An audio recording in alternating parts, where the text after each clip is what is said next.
Record కూడా నాదే. X deputy CM కాదు, first deputy CM of Telangana. ఎప్పుడు రాష్ట్ర తొలి ఉప ముఖ్యమంత్రి. It is for ever.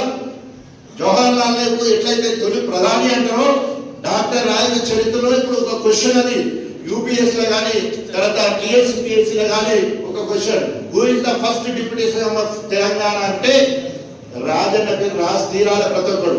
ఎవరన్నా మహమ్మద్ అలీనో లేకపోతే బట్టి విక్రమార్కనో అంతకుముందున్న రాజనరసింహనో ఎవడంటే పప్పులో కాలేసినట్టు, వాడు పప్పులో కాలేసినట్టు నాకు కథ జీతం నౌకే కూడా కథ ఒక్క మాటలు తెలంగాణ ఉత్తరం వస్తుంది.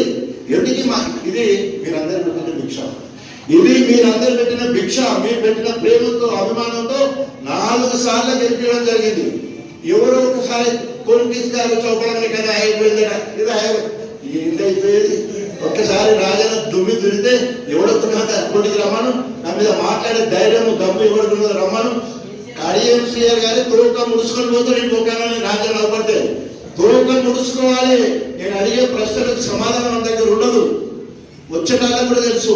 అందుకని కేసీఆర్ ఏమన్నాడు, ఏక నాయకత్వం ఉండాలి.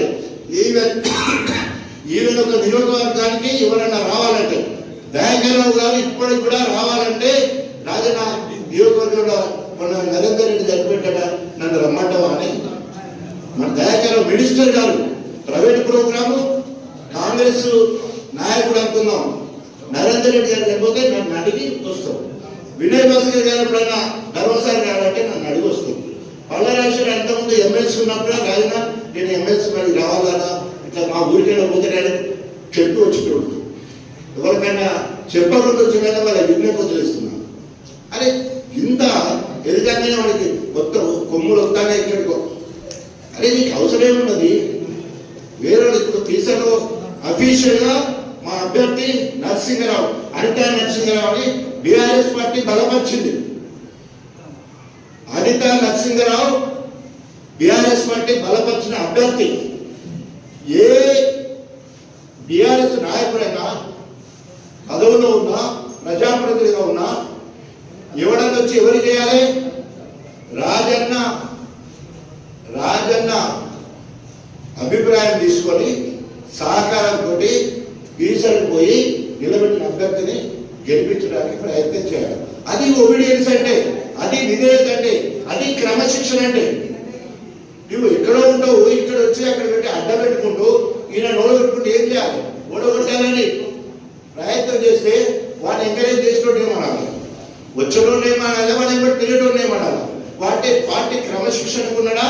పార్టీ క్రమశిక్షణ చర్యలు అలాంటి మీద తీసుకోవాలా వద్దా? చెప్పండి, తీసుకోవాలా వద్దా?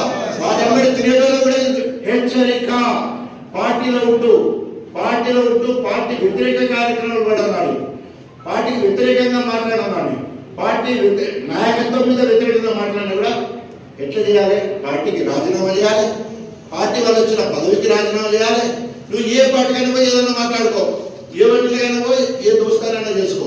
పార్టీ అంటే పార్టీ నియమ నిబంధనలకు కట్టుబడి ఉండాలి. ఎస్, నేను కాంగ్రెస్ పార్టీ నుండి గెలిచినా, కానీ తెలంగాణ అస్తిత్వం కోసం, తెలంగాణ రాష్ట్ర సాధన కోసం, తెలంగాణ ఉనికి కోసం, తెలంగాణ ఆత్మగౌరవం కోసం, తెలంగాణ అభివృద్ధి కోసం కేంద్రంలో రాష్ట్రంలో కాంగ్రెస్ అధికారం ఉంటే నా ప్రాథమిక సభ్యత్వానికి రాజీనామా చేసినాను.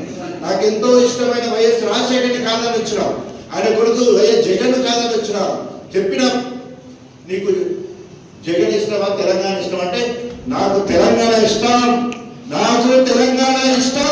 తెలంగాణ కోసం రాజీనామా చేస్తున్నా, నేను ఎమ్మెల్యే పదవి కూడా రాజీనామా చేస్తున్నా అని చెప్పేసి ఎమ్మెల్యే పదవికి కాంగ్రెస్ పార్టీకి రాజీనామా చేసి తెలంగాణ జెండా పట్టుకొని కాకతీయ నుంచి పోతే అందరికి చెప్పులది అన్నారు, నాకు పూలది అన్నారు. తెలంగాణ మొత్తం దిగితే ఎవరైతే రాజీనామా చేయడం వాళ్ళకు చెప్పులది అన్నారు. తెలంగాణ రాజన్న పేరు, తెలంగాణ పూలది అన్నారు. తర్వాత గెలవడం, పార్టీ మారుస్తే కాంగ్రెస్ లో ఉన్నప్పుడు 11,000తో వెళ్తే తెలంగాణ తెలిసినప్పుడు నాకు 33,000తో కలిసిన, మళ్ళా పొడి చేస్తే 58,000తో కలిసిన, మళ్ళా పొడి చేస్తే 37,000తో కలిసిన. ఇది ప్రజాబలం. అది కాంగ్రెస్ నిన్న జంగ రాఘవరెడ్డి గారు కృష్ణాగూడెం అని లింగాల గణపతి దగ్గర పోయినాం. రాజన్నకు బీఆర్ఎస్ బలం ఉన్నది, కానీ కాంగ్రెస్ సగం మంది కంటే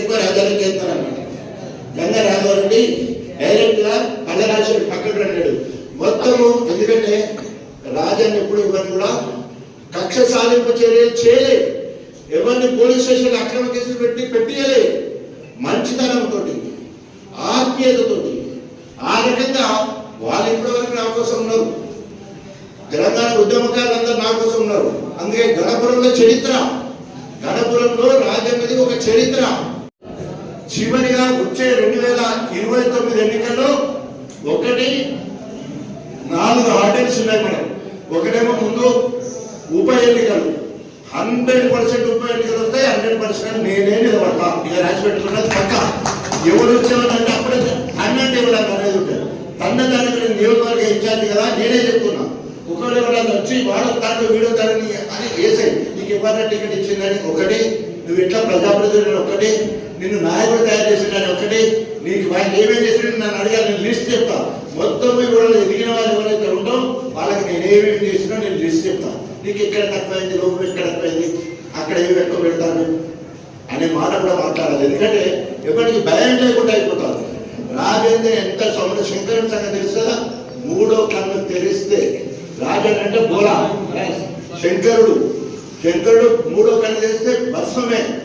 అది రాసి పెట్టుకోవాలి. ఎవరైనా అటో ఇటో కాలేద్దామనే ప్రయత్నం చేస్తాం. అది ఎందుకు మీరు లేకపోయినా ఆ కట్టెలకు మా సురేష్ యూత్ ముందుగా వాడుతున్నారు. ఆయన ఉప సర్పంచ్ చేసినాం, యూత్ అధ్యక్షులు చేసినాం, మండల కోఆర్డినేటర్ చేసాం. రాజన్ ఏం తప్పది. వాళ్ళు ఇక్కడ ఒక పాప ఆటలలో ఫస్ట్ వస్తానే వాళ్ళు రూపాయలు పర్వతున్నాం. మొన్న ఎల్లమ్మ పండుగ అంటే ఎందుకు అనవసరం ఏమవుతుంది ఏదైనా కథ చేస్తే.